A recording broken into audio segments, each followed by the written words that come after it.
Tesla and Southern California Edison defined the future of the use of electricity here in Southern Cal is our lead story for today. I just wanted to point out our view a little bit here. This is Greg for Teslafaninsight. Thanks once again for joining us. If this is your first time on our channel, welcome. If you're a repeat visitor, welcome back. We're actually, as you can see, in a beach community called Redondo Beach, California. And we're trying to get you guys a little bit of the view here rather than just the waves crashing without you seeing anything. The focus of our discussion today is the fact that, so for today's show and tomorrow's show, we're kind of focused on some of the things going on in Southern California when it comes to Tesla. We've had several of our folks mention that, there are several projects Tesla's doing in California, has done and is doing in California, and how those projects go will define how other cities and so forth across the country will engage Tesla in the future. And it also, and sort of the data that comes off of that will determine the future, hence why we're here. First, we wanted to say thank you to our Patreon supporters. Your support is greatly appreciated. We also wanted to thank those of you who are subscribers. If you do like the show, please take time to like and subscribe. Makes a big difference. We also have our daily trading updates. If you're trading the stock or the options aggressively, we have a show for you, and we do a daily post in that regard during the business week, brief burst that might be helpful in your process. So I wanted to, we've done several shows about this, but one of the biggest sort of things out there in terms of what's been going on with electric and electrification over time is that back in the 1920s, there was a process that General Motors did, combined with the oil companies and then combined with Firestone. And they went out and purchased or bought up all of the, definitely in Southern California, they purchased the electric rail lines, and they did the same in several US cities. Soon after doing so, they announced them to be inefficient, shut them down, and replaced them with diesel buses. And so as a result, all these municipalities have been forced to endure the challenges related to growth not being concentrated in a way to be close to public transport. And so therefore, it further necessitated the need for having automobiles. And so Southern California has gotten kind of choked off, and they've only just recently begun to start, they're building underground railway network to provide transportation in that fashion. But there's above ground, there are other things that they're doing to make up, but it was a major setback. So this is part of the reason why California has become one of the centers of sort of the EV movement. I think even today, if you drive a Tesla, you're still allowed to, or fully electric vehicle, you're allowed to drive in HOV lanes without having more than one person. So there are all kinds of incentives that have emerged in Southern California. For example, the Tesla Semi is one of the vehicles that's being targeted. There are numerous hydrogen power, electric power vehicles that are being targeted by the Port of Los Angeles and the Port of Long Beach in order to shift over to either electric or some other non-polluting entity because of the thousands of trucks every day that move freight off the dockyards here and into inland warehouses as well as to trains.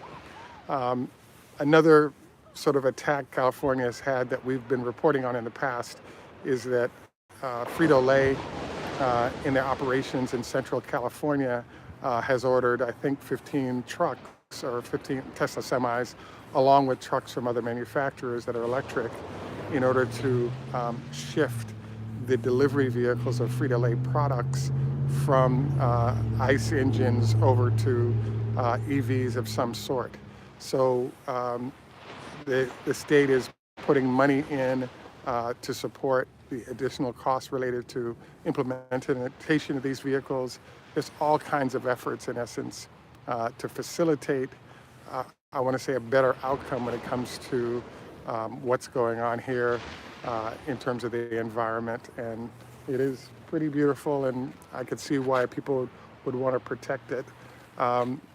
We're sort of head on right now. I think I may change the angle just a little bit so you guys can get a little bit of the view here. The area behind me is Palos Verdes Estates, and I've been doing 4-mile hikes every morning with my as a house guest here. So the legs are feeling good, but I also wanted to get some more of the water action in. So at any rate, one of the major issues that's going on for California and will for other places that choose this electric route is something that's called the duck curve. So what this is about is that in essence, there's this curve and it looks like the back of a duck. And the way it works is that if you have large numbers of homes that are generating electricity using solar panels, the utility here loves it because they don't have to have production capacity that's diesel-based to kick in. So the challenge that happens is the sunlight starts to decline at 2 o'clock in the afternoon. So what you basically have is a declining amount of electricity coming from the solar panels from all these homes here, but right at about 2 is when you're declining, but everybody gets home at approximately 5 p.m. in the evening. So you have this decline in energy production, but usage sort of spikes right after work.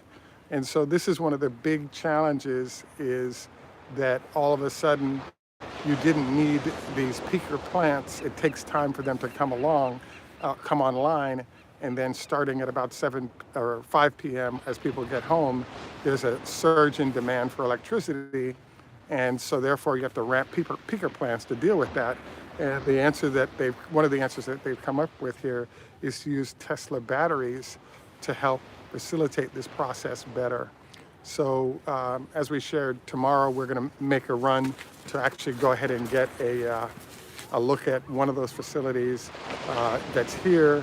Most of the shows seem to be focused on what's going on in Australia, but Tesla does have implementations here of large battery packs or grid level storage that can handle 2,500 and plus homes, etc. And so we think that's awesome, and it's definitely worth our attention to go and try and check out. The next thing we wanted to review that's going on in SoCal is that in the United States, much of the sort of EV legislation designed to force more manufacturers to produce them, et cetera, is all coming out of California. So there is this battle going on between the forces of the government that wants less environmental friendly activities versus more in the case of California. So basically, because California, I believe it's at 40 million in population, the size of that population and the fact that automakers have to prepare for that environment means that they actually have, it's in their best interest to simply prepare for the standards set by California for the entire country, rather than trying to make 2 sets of cars, because it's more efficient. So basically the rest of the US starts to take on a lot of the sort of EV defined processes that California has developed. And our analysis is, hey, this is great. So at any rate, we are in SoCal. A lot of the changes towards more environmental efficiency are being driven by California. The environment, as you can see, makes it a worthwhile effort to chase that, and we look forward to more of that occurring.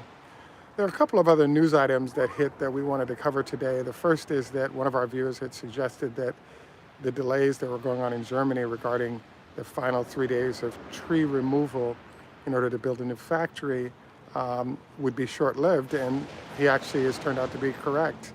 The judge yesterday threw out the temporary injunction that limited the cutting of trees, and so therefore they can finish up that part of preparation for the plant without being pushed to the February 29th deadline that would have necessitated a 6-month delay. So I want to say that it's possible that the stock has embraced some of that shift in pricing, and I think it's great. We are reading some things that suggest that it could get kind of ugly there in terms of behavior from different entities. And so we're not averse to seeing something in this realm that might be kind of crazy, protest-wise, or other methods designed to slow or limit the implementation of the factory in Germany. And we're hoping that this is not the case. The other sort of happening news event that we're keeping an eye on as well is what's going on in China. As you know, the coronavirus is actually kind of a big issue. I was actually really surprised because one place I noticed is because of the virus, there are a whole bunch more people ordering Coronas as a drink, which I thought was totally amazing. But in general, the factory is up and running.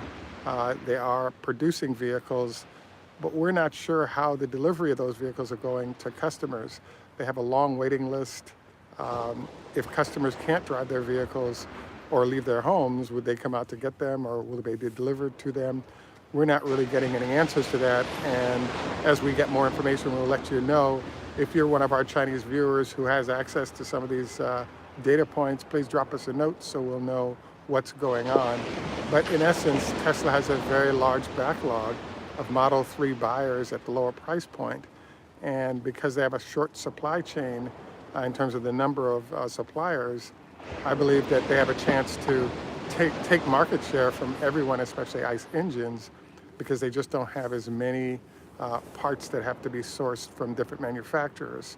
So we're looking forward to any kind of updates that come out of there, and we'll update you as we have them. But it's our understanding that production is rolling nicely, and we're happy to hear it, and we're hopeful that the employees aren't negatively affected by the health challenges that are experienced by the entire country currently. I,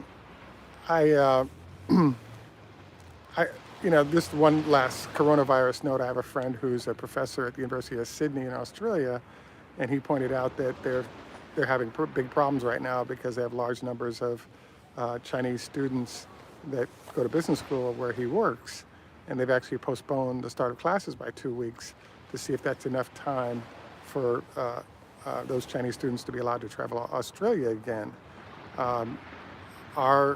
This is unfortunate. I was very surprised that there wasn't an effort to just restart classes using remote methods of Skyping or other teach online programs. So we'll see if they embrace what I think is just modern classwork, where you can use the web to rotate to classes across the world. So the final thing that I wanted to cover today is we're actually preparing for our SpaceX trip in April. That trip, I think, is going to be a good one. Part of it's going to include sort of daily hikes here on the beach and into the low hills you see behind me. And then we also are going to be getting a chance to do some sailing with Teslafaninsight fan and supporter that's in the area as well. So trip has come together very nicely. If any interest, drop us a note at admin@teslafaninsight.com. We'd be happy to update you on how that trip is coming together. At any rate, I think that pretty much covers our main comments for today. Wanted to remind you on the health front, don't forget 25 leg lifts a day to make sure strengthen the quad muscles. Also encourage you to keep fried foods to once a week. Number 3 is maintain your sleep schedule, same wake and sleep time on a daily basis, as a way to let your body get into a predictable schedule as a healthier process. Also wanted to note that you don't want to go to bed within 2 hours of eating, preferably 4 hours, to let the food digest, lowering the chance of acid reflux and other issues in that regard. At any rate, wanted to again thank you for joining us. This is Greg for Teslafaninsight. Tschüss, macht's gut, au revoir, lahitro, choda hafez, zdravstvuyte, Russian, do vidzenia, Polish, goodbye, ni hao ma, Chinese hello, and hedge do, Swedish. And in Jamaica we say, no respect, walk good man. Thanks once again for joining us, and have a great day. We look forward to your comments and input going forward, and bye for now.